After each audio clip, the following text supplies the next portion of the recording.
Well, I sell salvage, as you see, dishes, odds and ends, gent suits, ladies' dresses, anything that insurance goes on fire, and I usually buy it up and I usually sell it at the Barras. I sell turleen nets, heavy curtains. We do a bit of custom made and what do you call it? I've also got a shop in Wishaw selling boys' clothes, schoolwear shop, which the Barras paid for. Nice crochet work if I can get it to sell. I get it reasonable enough to sell. We cover most household ranges if we can, and you'll appreciate we're limited to space. We've got approximately 12.5 feet frontage here, so we are limited on space. But as I said, we try and do most stuff, all household as far as we go. Dinner sets, pot sets, frying pans, teapots, quite a range, electric kettles, you can see it all there.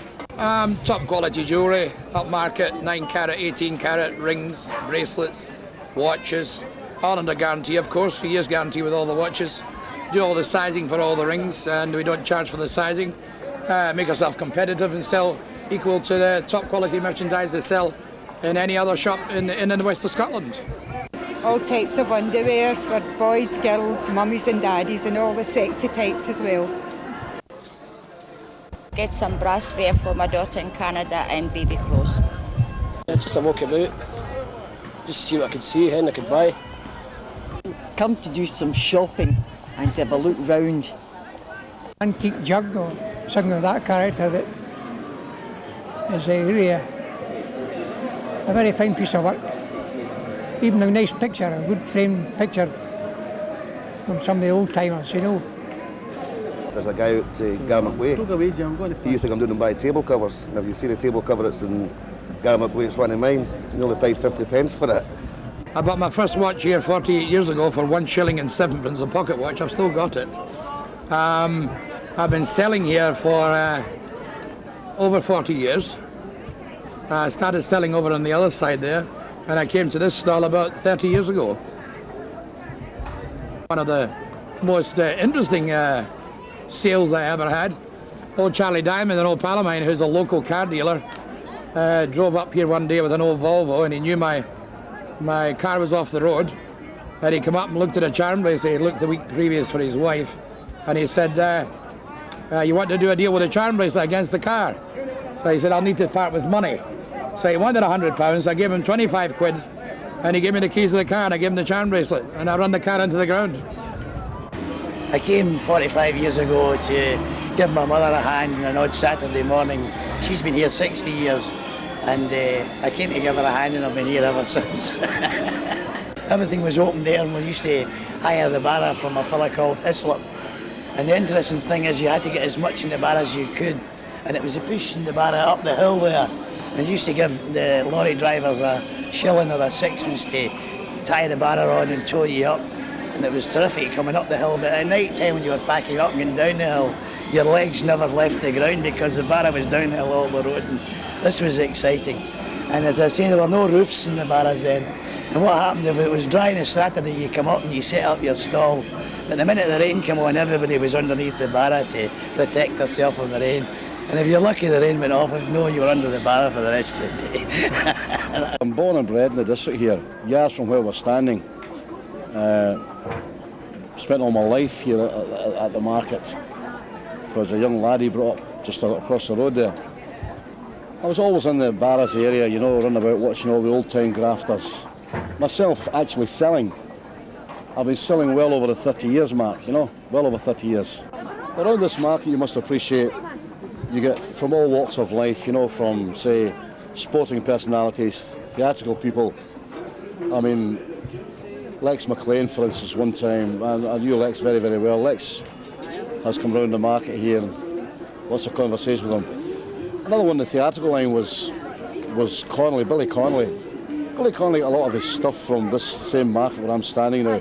As a matter of fact, I think if we'd any copyright with stuff, we'd be getting some money off Connolly because he's used an awful lot of our stuff throughout the years. John McConnell, former European middleweight champion. John was a good friend of mine. John used to work in the market here. We had the late and very good Chick Calderwood worked 3 stalls down the road there. And Calderwood, even who was British champion, was working here. Charles and Di sent down a few things for their wedding, appreciation of their wedding. Of course, I hope I don't get sued for saying that, you know. And if they got them, they never paid for them, by the way. We sometimes have sad stories to tell, and we've got good happy stories, like especially this kind of sexy underwear. We've got girls that comes to try and get their marriage brought together again, buying different types of the sexy stuff off us to make their marriage work again. We've got a crowd of chaps that comes to Ireland about 4 times a year to see their favourite football support, and they buy all the kind of sexy types underwear they can see here for all their wives. They say their wives anyway.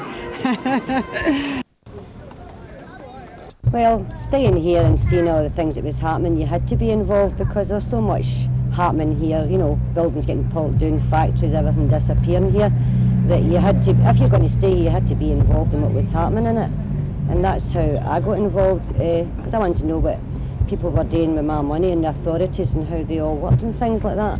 So you had to go and find out all these things, and that's what I did. I went and found what was all happening, who was in charge of what, and I just worked it from there onwards.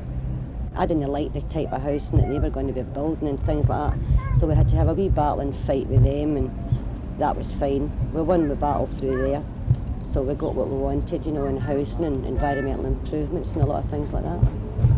I really like working in the fishmongers and doing what I'm doing in there. It's a happy media about here, people all get to know you and things like that, and you get build up a good clientele in here. But I've been there for about 19 years. And I enjoy it very much. Enjoy the atmosphere you get down here at the weekend, especially, you know, being involved in the Barras and things like that. I think it's very colorful and very impressive. It has a large variety of goods. You can find quite a lot of interesting items here. You can buy small souvenirs for your friends. I come from the north of England. I would say I've been to 4 markets. And to be quite honest, this is the biggest and the best. And I think personally I've bought one of the best items of whatever, I don't even know what they call it. But that bloke over here has just demonstrated it. And it's certainly brilliant. And it's well worth coming here just for this, because this is going to save my wife endless work. Well, it's quite a place, really. Very large, very crowded. It seems to be quite popular with the people here. It's much better than the shops and much cheaper, and I'd rather come here than go to the shops. It's not too old-fashioned at all. It's a tremendous wealth of character.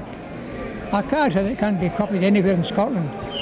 I thought there are many markets now throughout Scotland. Barrowland will always hold its own. And even in the years gone past, when all the quack doctors and medicine men and fortune tellers, it was the mecca for thousands, all over Britain. And possibly it's parallel to anything that London or England, any city in London, in England and Manchester can hold. But Barrowland will always be Barrowland. It's a character of its own. Oh, hey, the Barras. We're off to the Barras. We're off to buy linoleum, a byproduct of petroleum. Oh, hey, the Barras. You can't beat the Barras. We're off to buy a curtain rail, a scrubbing brush and washing pail. Whatever it is, you can't fail to get it at the Barras. Oh, hey, the Barras. We're off to the Barras. We're off to buy some crockery. That's Cox China to you and me. Oh, hey, the Barras. You can't whack the Barras. We're off to buy some flying ducks, a wall plaque and wally ducks. You'll find them all, sure enough, somewhere in the Barras.